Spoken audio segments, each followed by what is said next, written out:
জামাত হচ্ছে, ভেতরে জামাত হচ্ছে, যখন ফরজ নামাজ হচ্ছে তখন একাকী সুন্নত নামাজ হোক বা ফরজ নামাজ হোক আদায় করা এটা সহি হবে না, জায়েজ হবে না।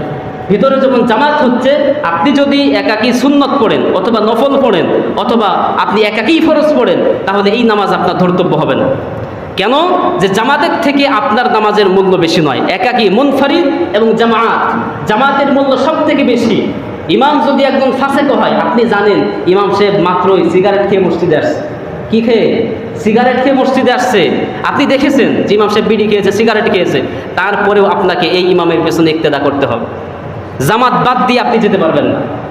আপনি জানেন ইমাম বিড়ি খায়, সিগারেট খায়, তামাক খায়, গোল খায়, তারপরেও আপনি যেহেতু মসজিদে জামাতে শরীক হওয়ার জন্য আসছেন, আপনি কিন্তু এখন আর বের হতে পারবেন না। এখন আর সুযোগ নাই। এখন এই ইমামের পিছনেই আপনাকে ইক্তেদা করতে হবে। এরপরে আপনি যা করবেন সেটা আপনার ব্যাপার।